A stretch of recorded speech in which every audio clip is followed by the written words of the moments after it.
You have not stumbled upon this voice by mere accident. Do not flatter yourself with the idea of randomness. Randomness is the excuse of the weak, the alibi of those who cannot bear the weight of their own trajectory. You are here, listening to me, because your instincts, however dormant, have dragged you to this precipice. You feel a sickness in your soul, do you not? A quiet, gnawing hum that the distractions of your age cannot silence. I know this hum. I have lived with it. I have fought it, and I have conquered it. I am Friedrich Wilhelm Nietzsche, and I am speaking to you from the silence of my own solitude, from across the abyss of time, to tell you what no one else has the courage to whisper in your ear. Look at yourself. Really look. You call your situation fate? You call your limitations destiny? I call it cowardice. You live the way you live because you have chosen comfort over greatness. You have chosen the warmth of the herd over the chilling, fresh air of the mountaintop. Do not interrupt me with your justifications. I have heard them all before. I heard them in the 19th century, whispered in the parlors of Naumburg, shouted from the pulpits of Lutheran churches, and mumbled by the scholars in Basel who buried their heads in books to avoid looking at life. The excuses change their shape, but their essence remains the same. Fear.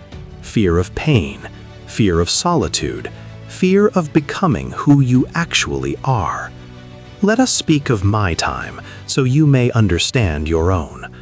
I was born in the year 1844, into a world that was already beginning to rot from the inside out.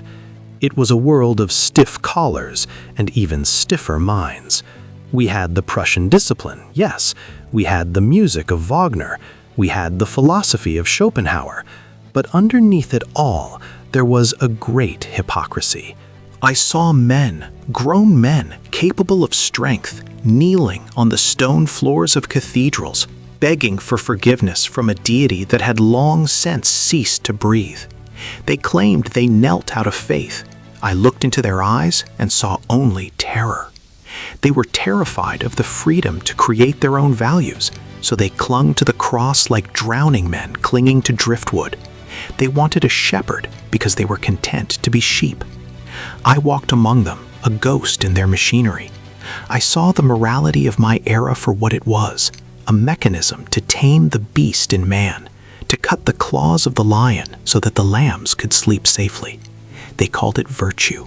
I called it decadence. I saw the universities churning out men who knew everything about history but nothing about how to live. They were walking encyclopedias with the hearts of mice. And you? Do you think your era is different? You have traded the cathedral for other altars, but you are still kneeling. You bow to public opinion. You bow to the safety of the majority.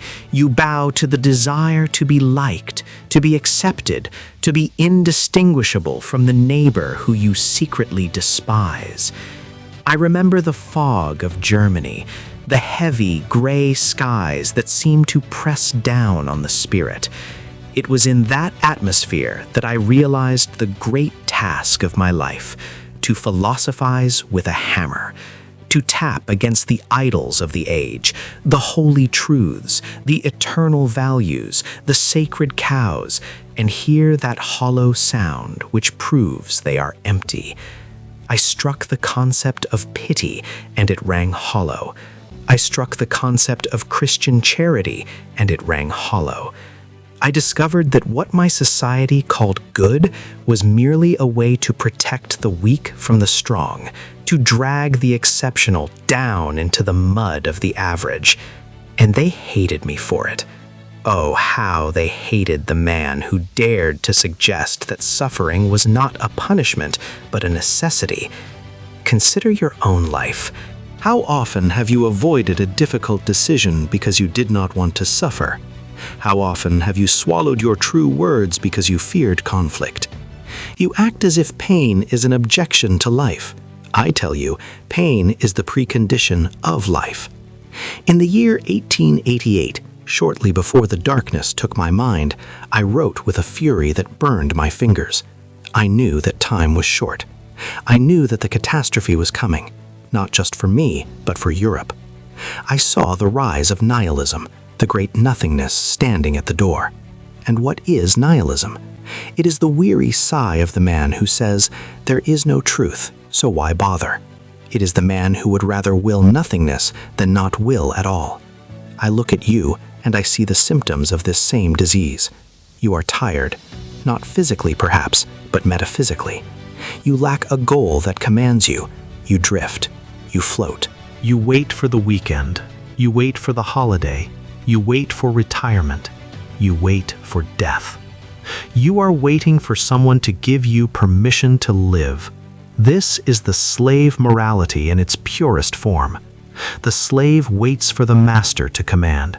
The free spirit commands himself. But commanding oneself is the hardest task in existence. It requires a hardness that you have been taught to reject.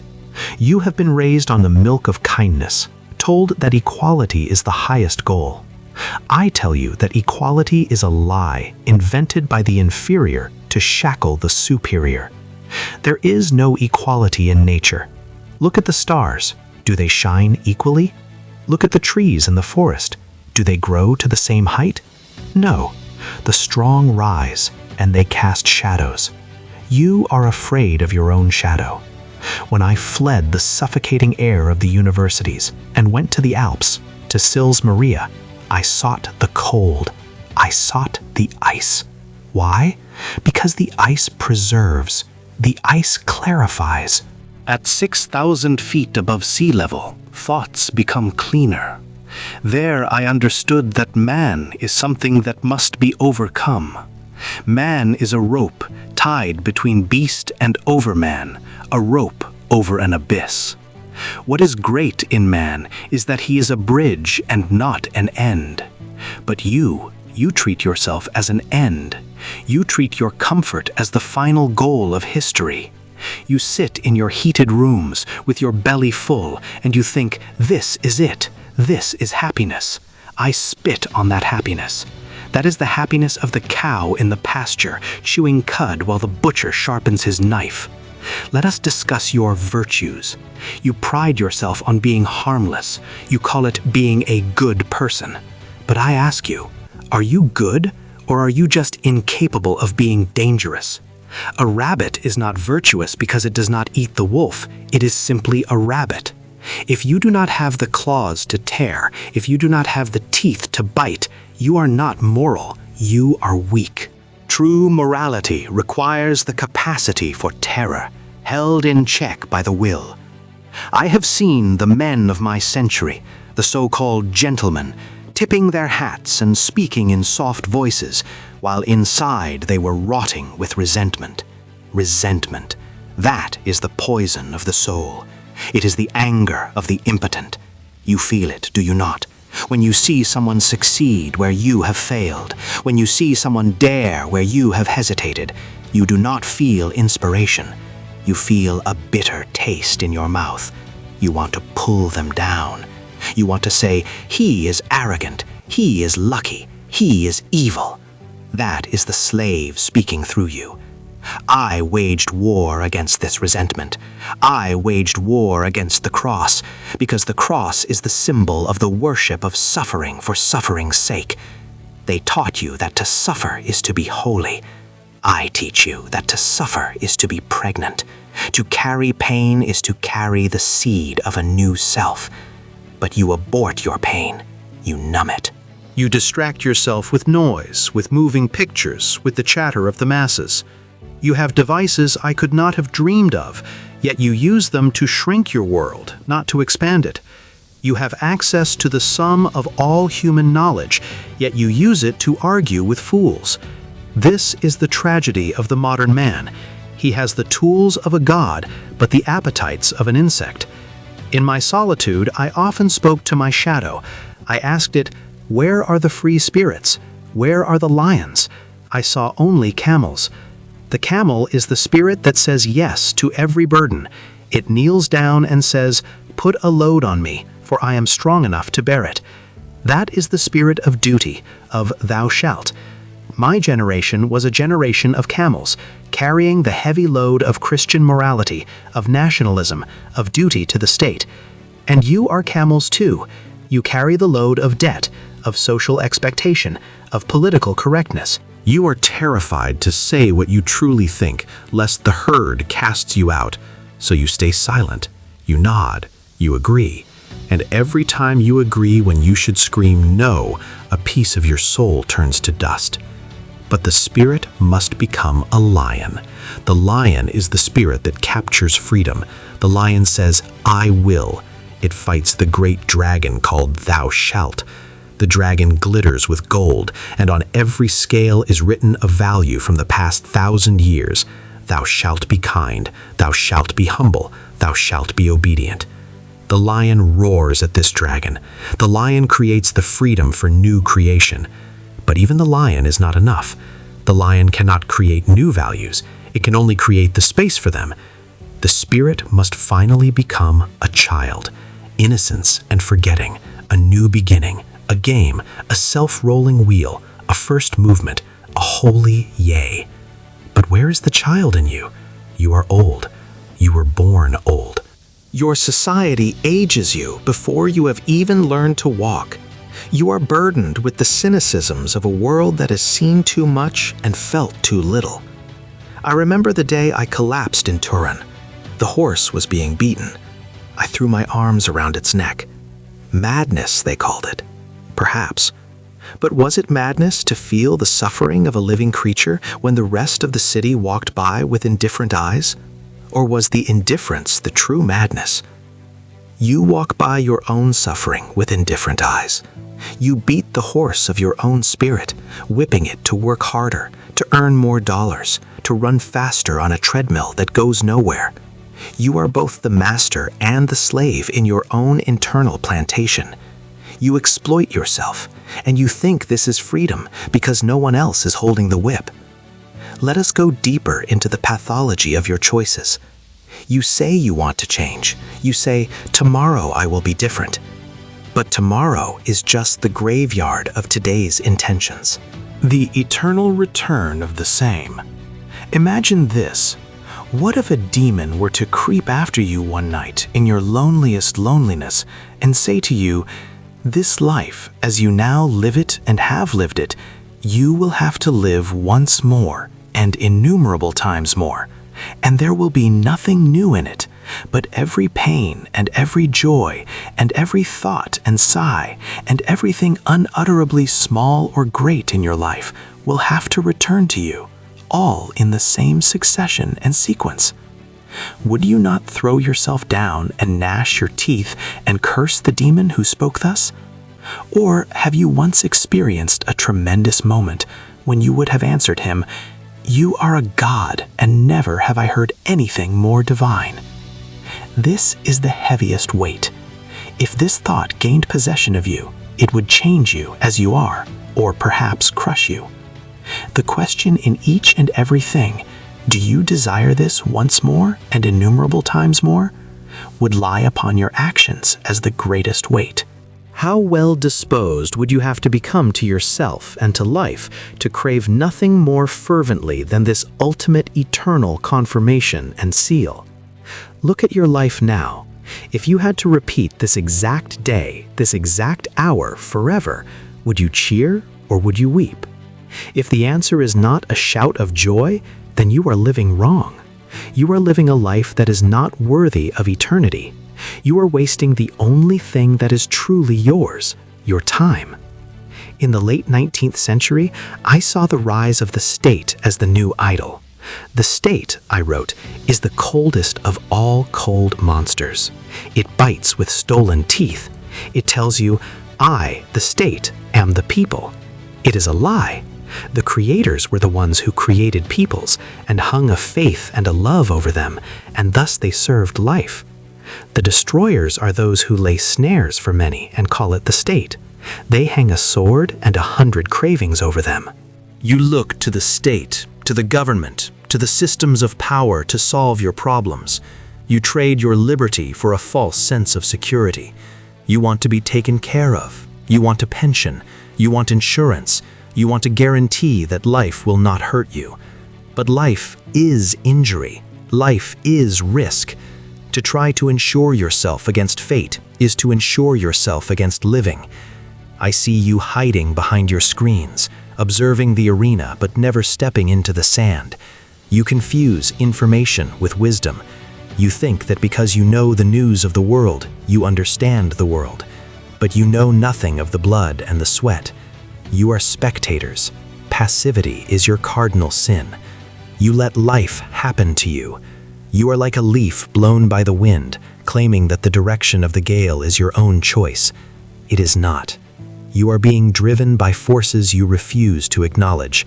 Your biological drives, your social conditioning, your fear of ostracization. You are a puppet who loves his strings because they hold him up. I speak of the will to power. Do not misunderstand me, as the fascists and the fools did after my death. I do not speak of the petty power of politicians or generals. I speak of the power over oneself, the power to mold one's own character, to chisel away the excess stone until the statue is revealed. It is a creative drive. It is the drive to grow, to expand, to overcome. Where is your will to power? It has been sedated. You have the will to comfort. You have the will to entertainment. You have the will to oblivion. You numb the great drive within you because it is terrifying. If you unleashed it, it would destroy the small, comfortable life you have built. And you love your smallness. You guard it jealously. Everything I wrote was a challenge. Thus Spoke Zarathustra was not a book for everyone. It was a book for no one and everyone. It was a call to the few who still have ears to hear. Are you one of them? Or are you just another face in the marketplace, laughing at the madman who carries a lantern in the bright morning hours? I broke my mind trying to save you from this mediocrity. My collapse in Turin was not just a medical event. It was the final scream of a spirit that could no longer bear the falseness of the world.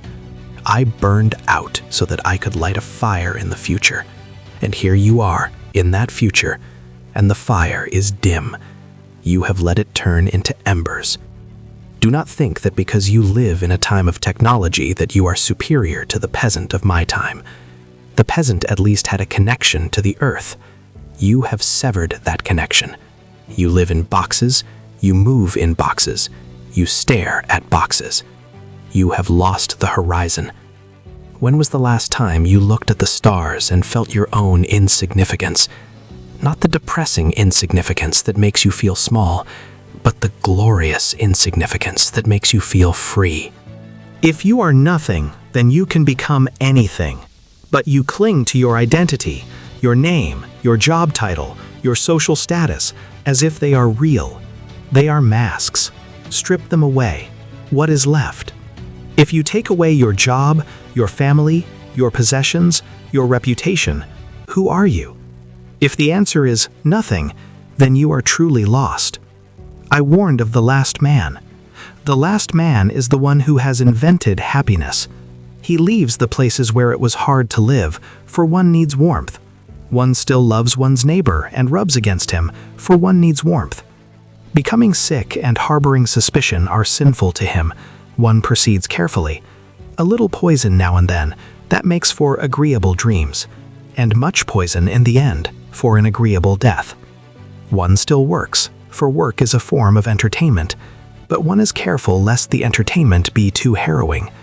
No shepherd and one herd. Everybody wants the same. Everybody is the same. Whoever feels different goes voluntarily into a madhouse. This is your portrait. You nod your head and say, "We have made progress." Progress toward what? Toward becoming a comfortable, well-fed animal that does not ask questions? Realize this. Chaos is not your enemy. Order is not your friend. You need chaos in your soul to give birth to a dancing star. But you are afraid of the chaos. You medicate the chaos. You organize the chaos. You create schedules and plans and lists to keep the chaos at bay. And in doing so, you sterilize your own potential. You kill the genius within you before it can even speak its first word. You are a gardener who cuts down the flower because it does not grow in a straight line. Let it grow. Let it be wild. Let it be dangerous. A life without danger is a life without salt. It is tasteless. It is the food of the invalid. I challenged the very foundations of truth. I asked, why truth? Why not rather untruth and uncertainty and ignorance? You worship facts, but you ignore meaning.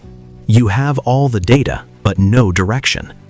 You are like a ship with the most advanced compass in the world, spinning in circles because the captain is dead. You must become the captain. But to be the captain, you must be willing to sail into the storm. You must be willing to leave the harbor. The harbor is safe, but that is not what ships are built for. You are built for the open sea, for the dangerous waters where the monsters live. But you stay docked, rotting in the shallow water, gathering barnacles, telling stories of the ocean to people who have never seen it. Consider the concept of the Übermensch, the overman. This was not a biological goal, but a spiritual one. The overman is the one who creates his own values, the one who does not look to the priest, or the politician, or the philosopher for answers, but looks into himself. The one who can say no to the world so that he can say yes to himself. Are you capable of this no? Can you look at the society that fed you and say, you are wrong? Can you look at your parents and say, your way is not my way? It is a painful severance. It is a kind of death. But rebirth requires death. You cannot be reborn if you are not willing to die.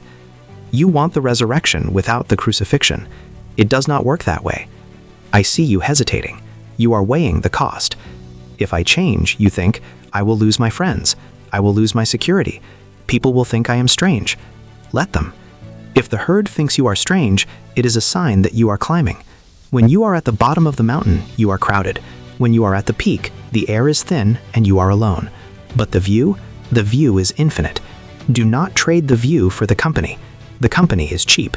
The view costs everything, and it is worth everything. My philosophy was never meant to be a comfortable armchair to rest in. It was meant to be a bed of nails. If you are comfortable listening to me, you have not understood a word I have said. You should be trembling. You should be angry. You should be ashamed. Shame is a powerful teacher. It is the fire that burns away the dross. If you feel no shame for the wasted hours, for the cowardly choices, for the potential you have squandered, then you are already dead. I am trying to shock your heart back into rhythm. I am trying to use the defibrillator of words on a soul that has gone into cardiac arrest.